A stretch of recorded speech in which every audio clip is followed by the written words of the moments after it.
All right, hello everyone. We're going to try to show this. No, it's not going to do it. It's still not going to do it.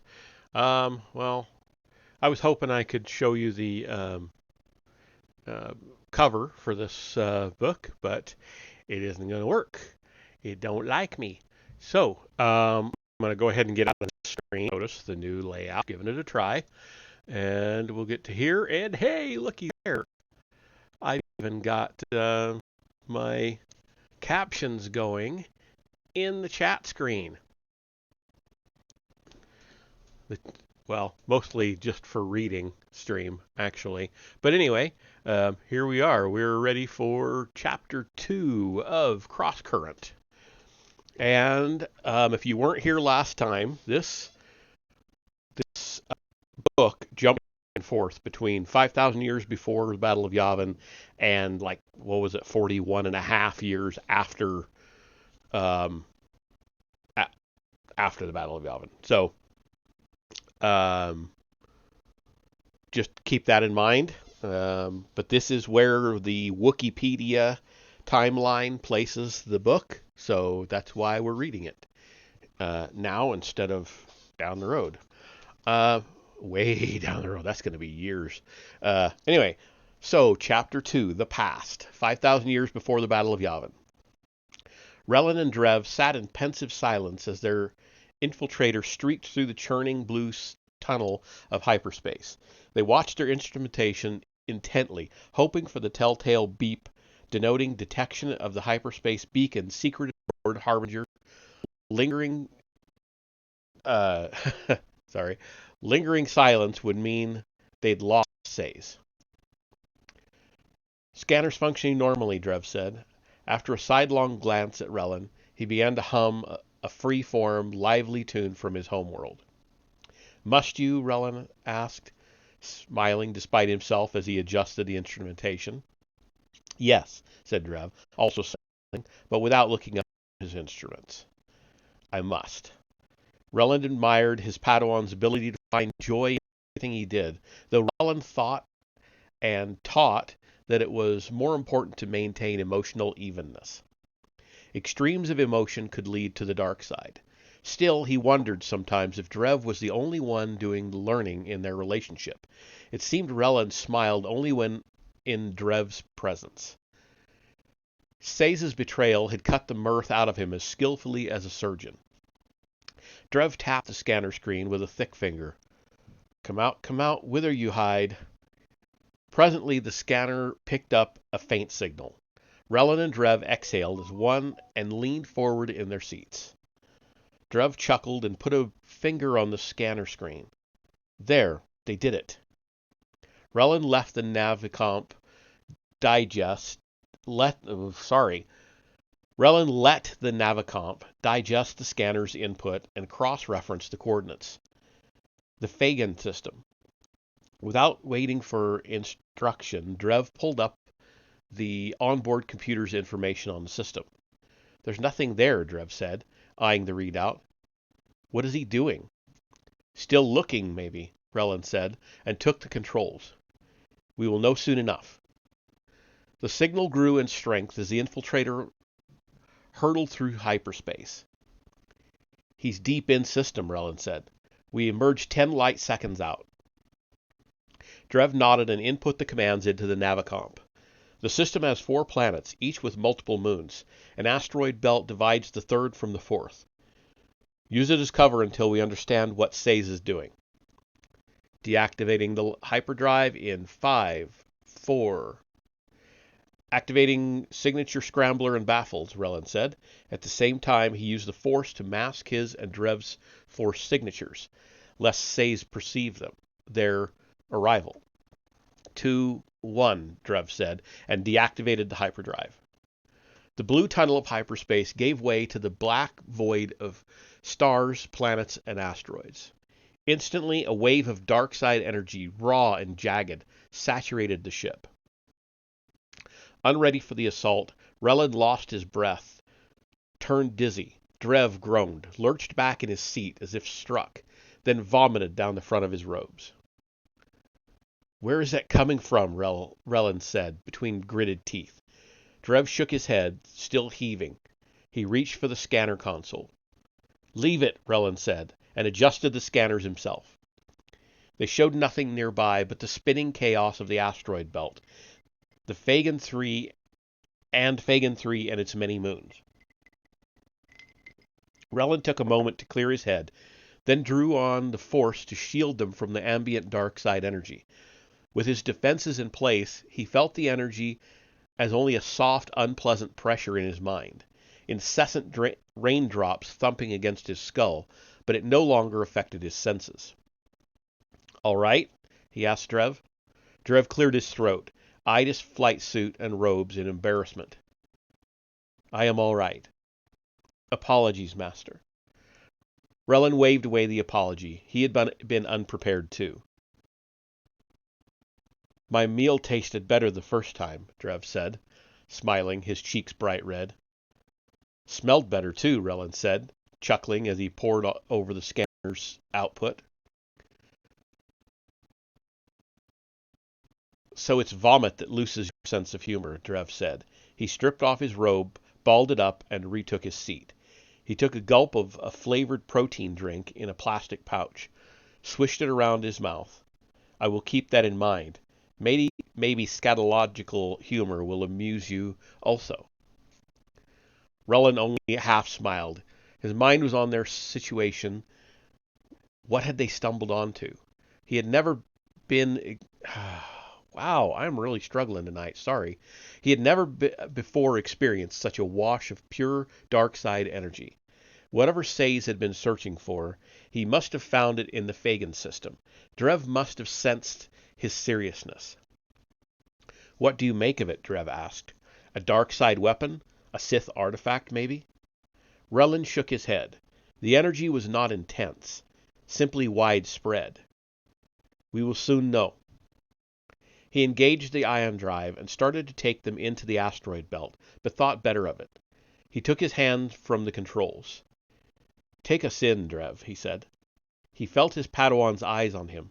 Into the belt? Relin nodded. The infiltrator's sensor scrambler and the churn of the asteroid belt would foil any Sith scanners. Are you certain, Master? Still your mind, he said to his Padawan. Feel the Force. Trust it. Drev was one of the best raw pilots in the Order.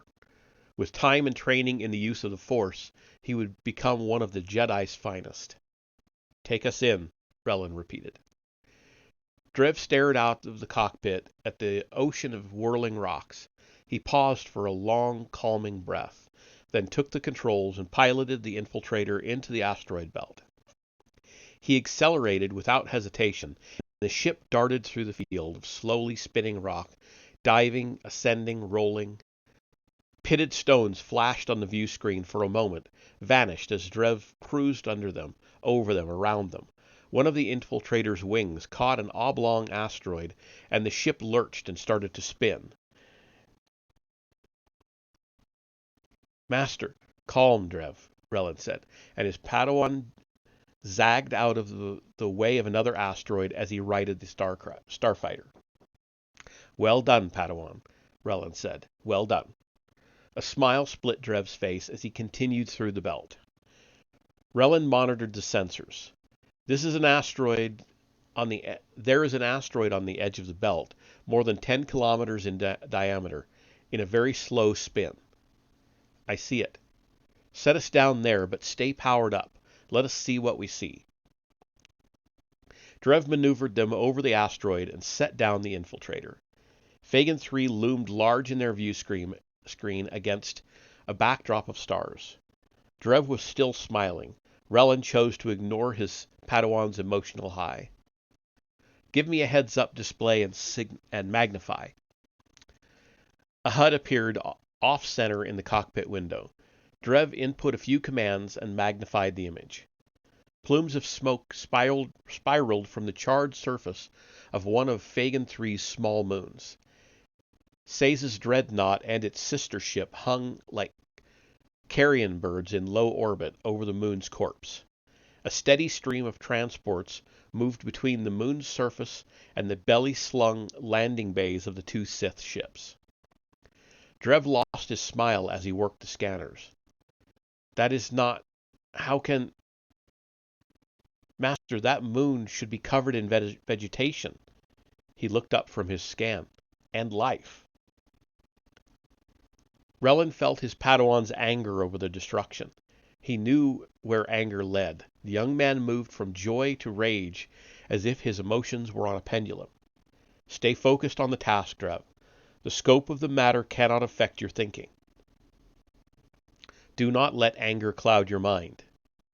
Drev stared at him as if he were something appalling he'd found on the bottom of his boot. The matter? It is not a mere matter. They incinerated an entire moon. It is an atrocity. Relin nodded. The word fits, but you are a Jedi. Master your emotion. Especially now. Especially now, Padawan. Drev stared at him a moment longer before turning back to the scanners. When he spoke, his voice was stiff. There are hundreds of mining droids on the moon. More to himself than Drev, Relin said, Say's incinerated the crust, then loosed the mining droids. He focused his force sense on the transports and their cargo. Though he had been ready, the dark side backlash elicited a gasp and set him backward in his chair. It is the cargo. The cargo? What did he pull out of that moon? Relin shook his head as he took the controls. I do not know. An aura of some kind, something attuned to the dark side.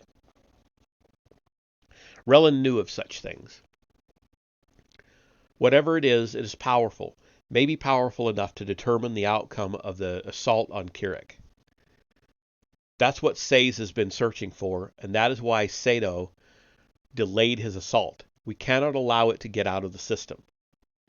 You have a plan, I trust, Drev said, not so much a question as an assertion. We take those dreadnoughts out of the sky, or at least keep them here.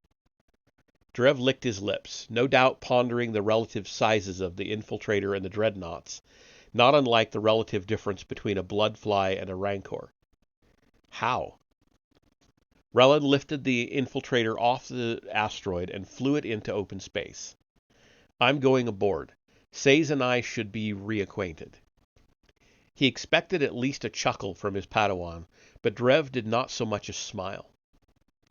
He stared out the view screen at the dead moon, at the Sith ships, his lips fixed in a hard line. Relin put a hand on his Padawan's shoulder and unharnessed himself from his seat. You have the controls.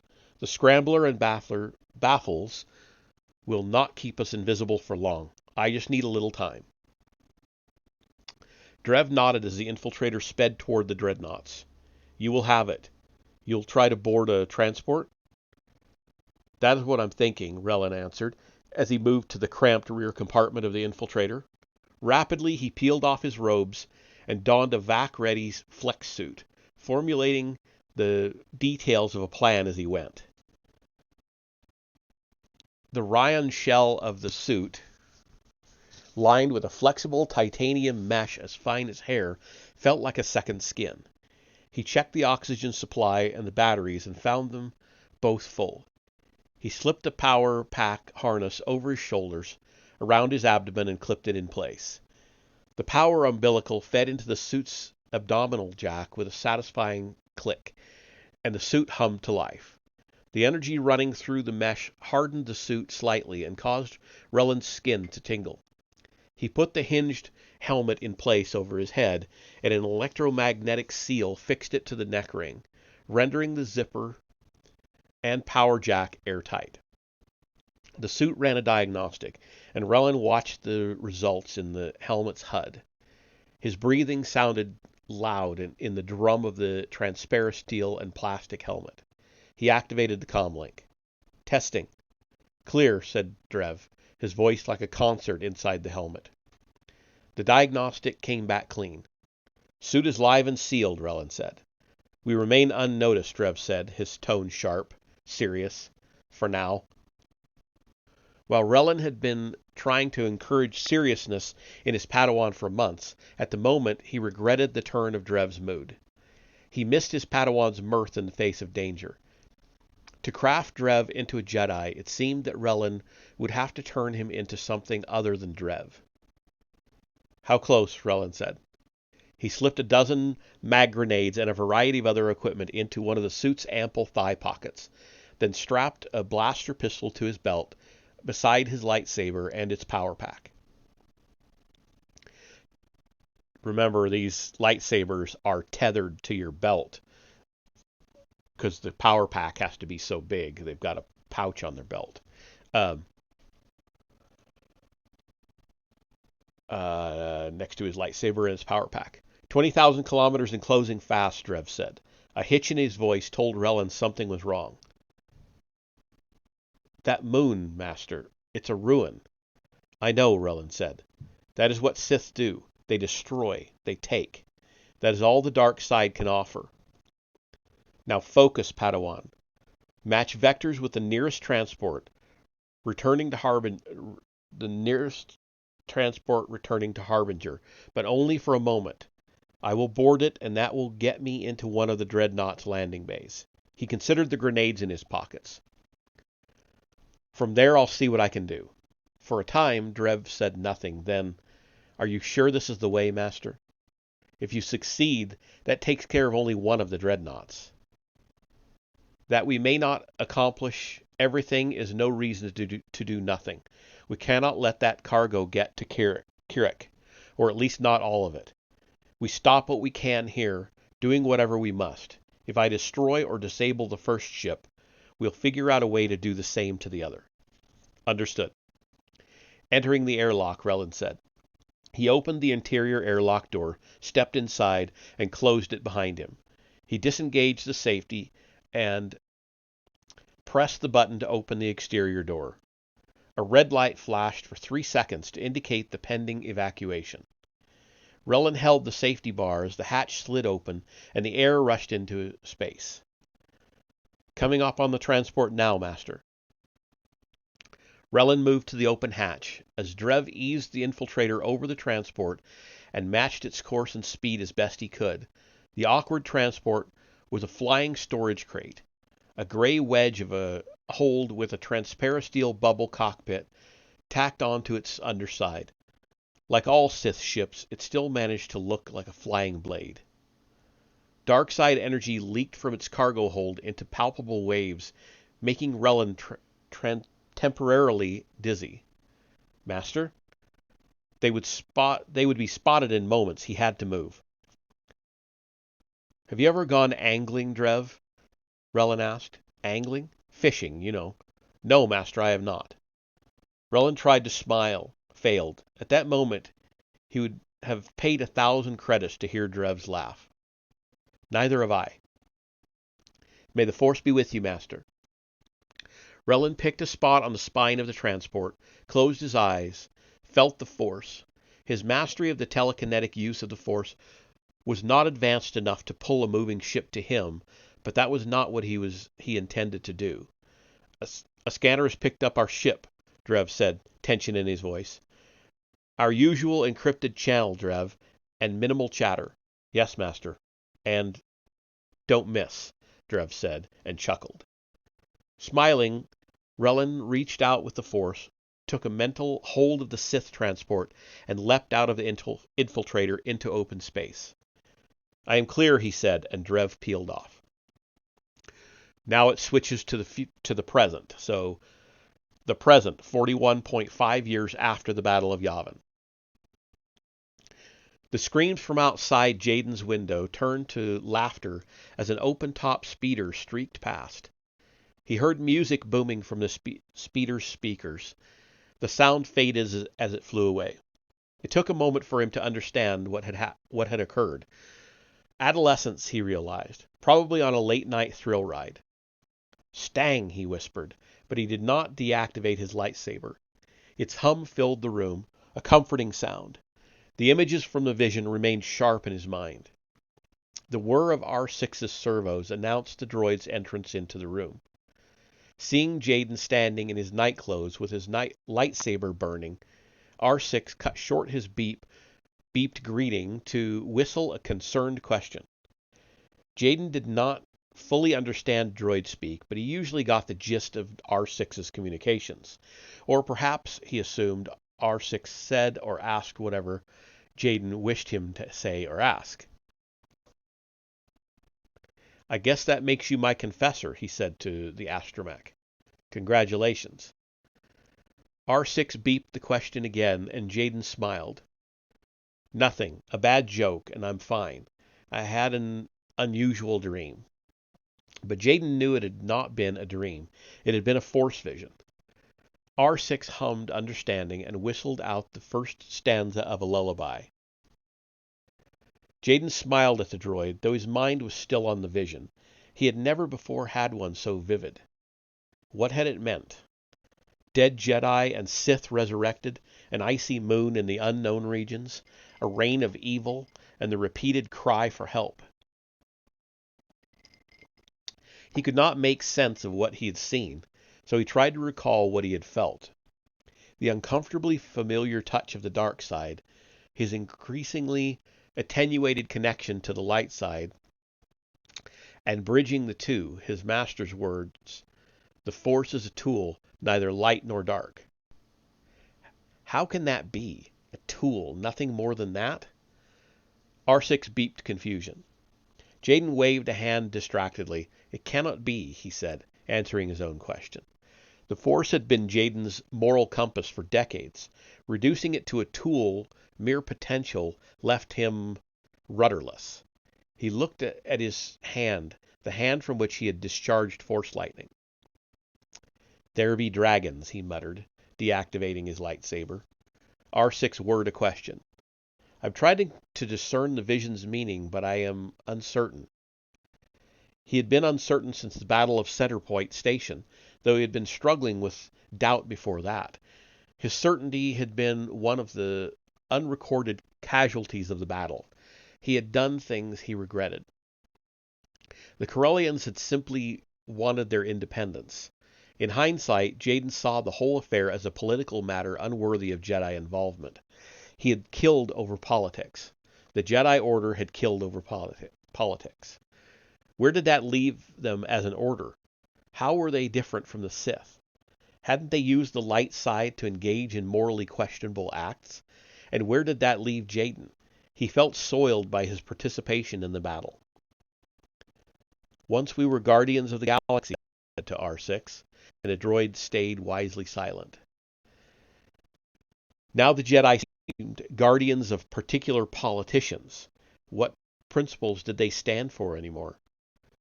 The Force is only a tool. He shook his head as he pulled on his robes.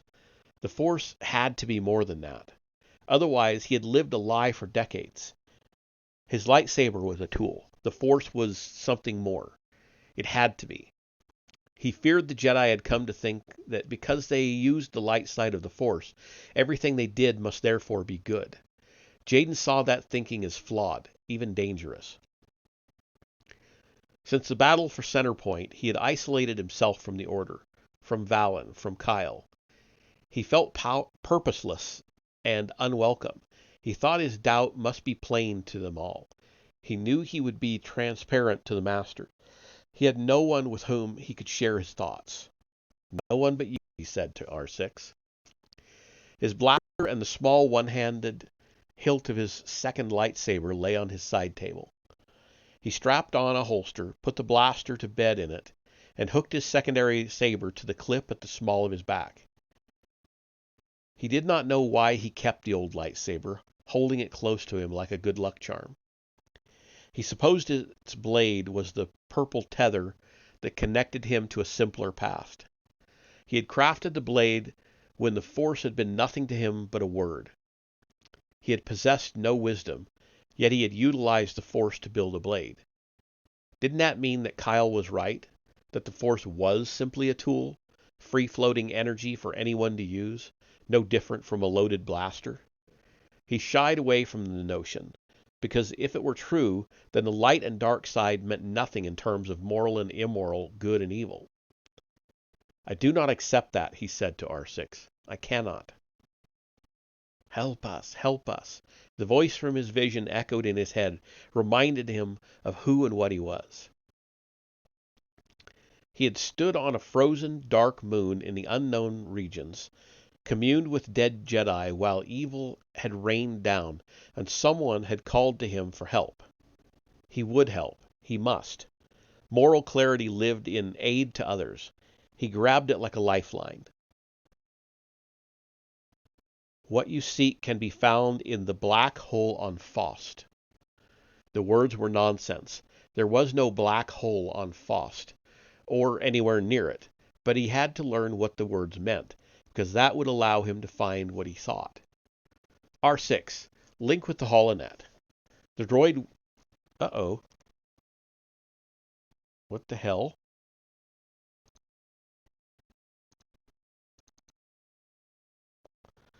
I don't know what that was. It just jumped out of the book, but not out of the app. So, R6, link to the holonet.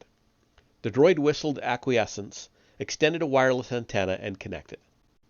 Call up mapped or partially mapped sectors in the unknown regions, Jaden said. R6's projector showed three-dimensional images of various sectors in the air between the droid and Jaden. There were only a few. The information was woefully thin.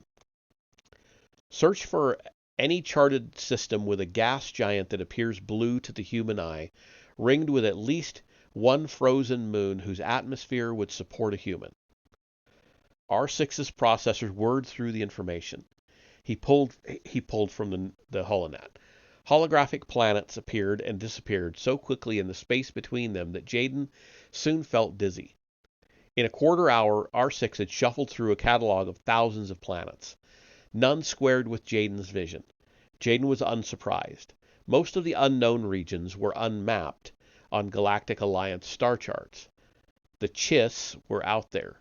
The remnants of the Yuuzhan Vong were out there.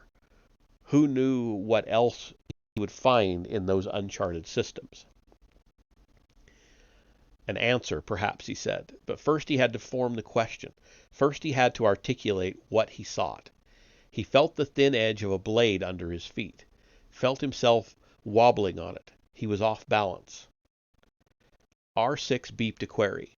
The Force had sent Jaden a vision. This he knew. He would follow it. Show me Faust, R6. The images of various systems in the unknown regions blinked out, gave way to a magnified image of a dusty world, one half in its sun's light, one half in darkness. He stared at the line separating the two hemispheres. It looked as thin as thread, as thin as the edge of a blade. Info on Faust, he said, and R6 scrolled a readout of the planet in the air before Jaden's eyes. What little information existed was more than 3 decades old and came from an Imperial survey team. Faust was the only world in the system occupied by sentients, though none was native, and its itinerant population wouldn't have filled a sports stadium on Coruscant. Its largest population center, Farpoint, had been built on the ruins of a crashed starship of unknown origin. Jaden imagined the place to be a haven for adventurers, criminals, and other undesirables who preferred to live at the edge of known space, all of them crowded into ad hoc shelters built on the bones of a derelict ship. But Faust was his only lead. If he credited the Force vision at all, and how could he not, he would have to follow it to his answer. Get the Z95 ready and get the Z95 ready and prepare a course to Faust. A Z95 headhunter? They're very old at the Battle of Yavin, and this is 41 and a half years later. Wow. They're like way outdated at the Battle of Yavin.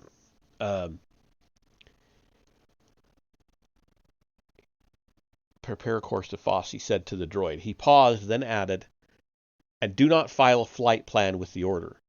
B6 beeped a mildly alarmed tone. Do as I say, R6. The droid word agreement and wheeled out of the room. Whatever the vision wished to teach him, it would teach to him. He did not want other Jedi involved, did not even want the Order to know where he'd gone. This was to be his lesson and his alone. He would find what he sought, get his question answered for himself. Darth Weirlock, Kel said as he turned. The honorific came with difficulty to his lips. Apparently there was a switch to a different scene. Both Weirlock and Crate had adopted a title once carried by beings of greater stature.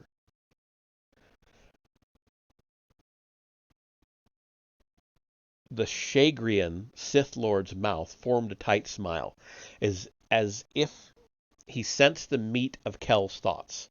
Weirlock stood as tall as Kel, and the left horn on his head extended half a meter high more. The right horn, lost some time ago in accident or battle, was a jagged stump only a few centimeters long. To Kel it looked like a rotted tooth. The line of a scar extended the length of the Shagrian's face, a seam connecting the ruined horn to the corner of his mouth. Weirlock's robe, as black as a singularity and soaked with rain, hung heavily from his broad shoulders. The hilt of a lightsaber at his belt peeked out from under the folds. Kel imagined the insight he would gain by devouring a soup so rich as Weirlock's. A cyclone of Dane Nasi whirled around the Shagrian. The feeders within Kel's cheeks squirmed reflexively. Anzat, the Sith said, with a faint nod. The droid led me to believe I might see Darth Crate himself. The message I received purported to come from him. Weirlock's eyes never left Kel's. The Master walks in dreams. This you know, Kel Duro. What you achieve only when feeding, he achieves at will. Past, present, and future are as one to him. Therefore, I am his voice while he sleeps. This, too, you know. Kel tilted his head as if to acknowledge the point, but he knew better. What he experienced while feeding could be experienced only by him. The Sith, like the Jedi, conceptualized the galaxy through the lens of the Force, but Kel knew the Force to be but one aspect of the greater scheme of fate. Neither the Sith nor the Jedi saw reality's truth.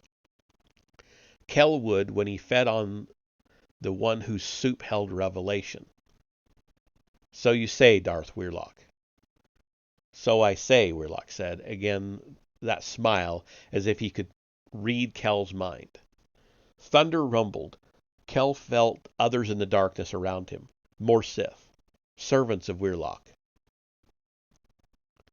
Nagasado walked this ground, Weirlock said, his clawed hand gesturing at the brick walkway, and Exar Kun after him. Then no crippling rule of two limited the power of the Sith. Wisely, Darth Krayt has undone the mistake of Bane. Therefore, no rule of two limits the one Sith today. Kel said nothing. He cared little for the intricacies of the Sith religion, and the Shagrian's incessant use of therefore drove Kel to distraction. Why have I been summoned? Kel asked. Weirlock took a step closer to Kel. The Sith around them in the darkness drew closer too. Kel felt as if he were standing in the middle of a tightening knot. He muffled his presence, quelling his Dane Nasi, deflecting perception. Between his psychic camouflage and his mimetic suit, he would be nearly invisible to those around him. Weirlock blinked, looked past and through him for a moment, before his eyes refocused on Kel's. Clever, Anzat. He gestured with his chin out into the darkness, causing his Lethorns to sway. But they will not harm you except at my command. Therefore you have nothing to fear. Kel nodded, but nevertheless maintained his psychic deflection. An opportunity has been revealed to the Master, Weirlock said, and took another step closer. Kel held his ground while lightning lit up the sky. What kind of opportunity? I will show you, Weirlock said, and offered his fanged smile. Concentration furrowed Weirlock's brow. Their Dane Nasi intertwined. An itch formed between Kel's eyes, then a stabbing pain. He screamed as images exploded in his mind. An ice-bound moon in orbit around a blue-ringed gas giant. A night sky exploding in a rain of power. He clutched his head and sagged as the images burned themselves into his memory. He lost control of his muscles, and his feeders emerged from his face, squirming like cut power conduits. Fighting through the pain, he wrapped his fingers around one of his vibroblades, drew it. The mental intrusion ceased, as did the pain. He snarled, brandished his blade, drew its twin. Weirlock made no move for his lightsaber. He stared into Kel's eyes.